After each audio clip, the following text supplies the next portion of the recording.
जिसके बारे में मशहूर है कि तंज ताने कह कहे, शिकवे गिले और गालियां, जाने क्या क्या खप गया गड़बड़ भी आके पेट में।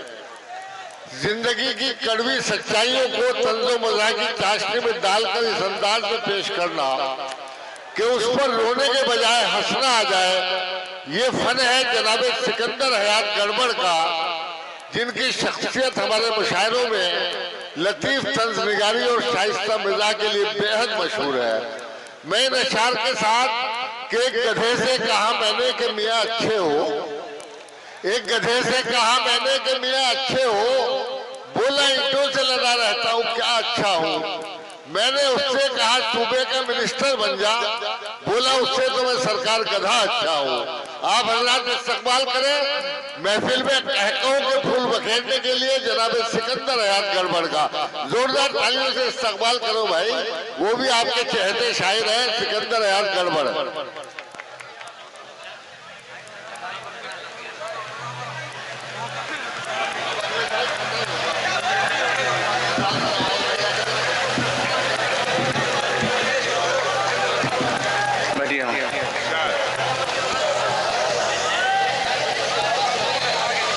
अस्सलामु अलैकुम हजरात, कई बरसों से हाजिर होता रहा हूं आपके दयार में, लेकिन पिछले साल जो आपने मुझे मोहब्बत से सुना उसका नशा अभी तक नहीं उतरा, कसम खुदा की।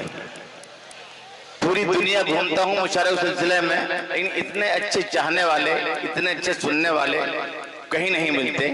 4 मिसरे पेश कर रहा हूँ और कसम खुदा की यहीं पर लिखे, यहीं सुनाऊंगा, यहीं पर खत्म कर दूंगा। 4 मिसरे पेश करता हूँ। इतनी बड़े तरन्नुम के बादशाह को बुलाने के बाद मुझ जैसे खुरदरे शायर को बुलाया रियाज भाई ने, उनको सलाम करता हूँ, उनकी निजामत को सलाम करता हूँ। मुलाज़ा फरमाइए, 4 मिसरे पेश करता हूँ कि मोहब्बत के दरख्तों पर खुशी के फूल खिलते हैं, मोहब्बत के दरख्तों पर खुशी के फूल खिलते हैं, उन्हीं पेड़ों के साए में उन्हीं की जड़ में आया हूँ।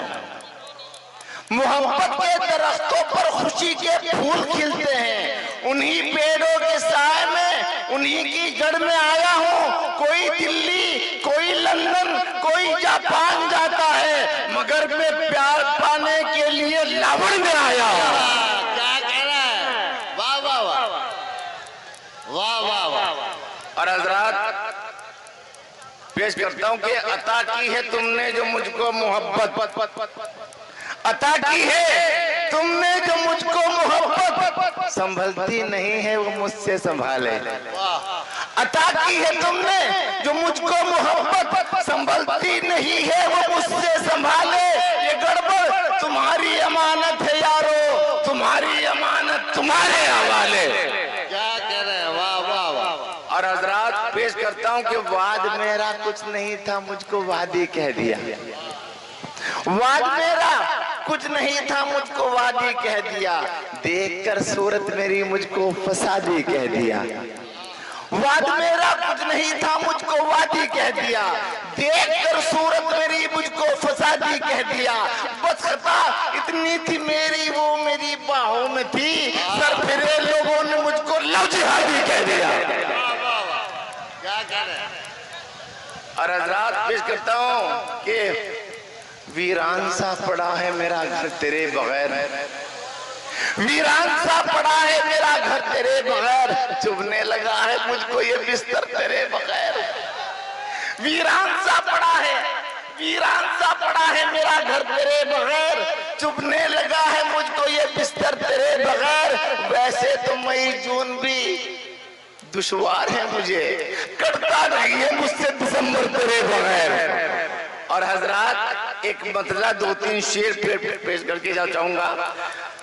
शहंशाह तरन्नुम गजल के बादशाह आली जनाब डॉक्टर नवाजुद्दीन साहब तशरीफ फरमा है यहाँ पर। ये कॉलेज में बहुत काम करते हैं, पढ़ाई में तालीम में बहुत काम किया इन्होंने। 4 मिसरे पेश करता हूँ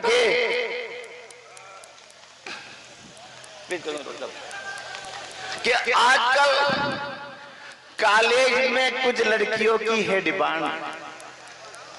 आजकल कॉलेज में कुछ लड़कियों की है डिमांड, हर विषय में हर कोई परफेक्ट होना चाहिए। आजकल कॉलेज में कुछ लड़कियों की है डिमांड, हर विषय में हर कोई परफेक्ट होना चाहिए। हिंदी, इंग्लिश, साइंस भी पढ़ना जरूरी है, मगर प्यार का भी एक नया सब्जेक्ट होना चाहिए। और हजरात, पेश करता हूं 1/3 शेर कि दिल लगाने का सवाल आया तो दिल कांप गया। डॉक्टर साहब की जमीन में गजल है, मैं वही पेश करता हूं कि दिल लगाने का सवाल आया तो दिल कांप गया, अपने पिटने का ख्याल आया तो दिल कांप गया।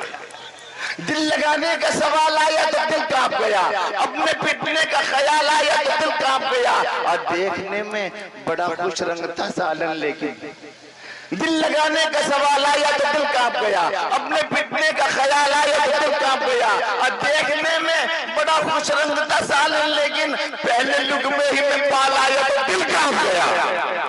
पहले लुक में ही में बाल आया तो दिल कांप गया। और अपनी बाज़ाब्ता औलाद की तादाद लिखो। अपनी बाज़ाब्ता औलाद की तादाद लिखो, अपनी बाज़ाब्ता औलाद की तादाद लिखो। इम्तिहान में ये सवाल आया तो दिल कांप गया। और उनकी अम्मी भी तो अब डाल रही है डोरे, उनकी अम्मी भी तो अब डाल रही है डोरे। बासी हंडिया में उबाल आया तो दिल कांप गया कि उनकी अम्मी भी तो अब डाल रही है डोरे। बासी हंडिया में उबाल आया तो दिल कांप गया। और देश तो पेश करता हूं कि एक करीबी दोस्त का जब हो गया था इंतकाल, उसके मरने की खबर पे था मुझे बेहद मलाल। मैं करूं शिरकत जनाजे में बहुत मजबूर था, क्योंकि मैं हिंदुस्तान की सरहदों से दूर था। 4 दिन के बाद जब लौटा मैं हिंदुस्तान में, फातिहा के वास्ते पहुंचा मैं कब्रिस्तान में। कब्र के नजदीक ही बैठी थी उसकी अहलिया, बेखुदी में कर रही थी कब्र पे उसकी हवा। मैं ये बोला, आपको भाभी मेरा दिल से सलाम, आपकी सच्ची मोहब्बत का हुआ हूँ मैं गुलाम। वो ये बोली, किस तरह की बात करते हो जनाब, आपने तो कर दिया है मूड ही मेरा खराब। जा रहे आपने तो कर दिया है मूड ही मेरा खराब। कब्र की मट्टी नहीं सूखेगी गड़बड़ जब तलक, दूसरी शादी कहाँ मुमकिन है मेरी तब तलक। कब्र पर पंखा चलाना इसलिए दरकार है, एक पड़ोसी मुझसे शादी के लिए तैयार है।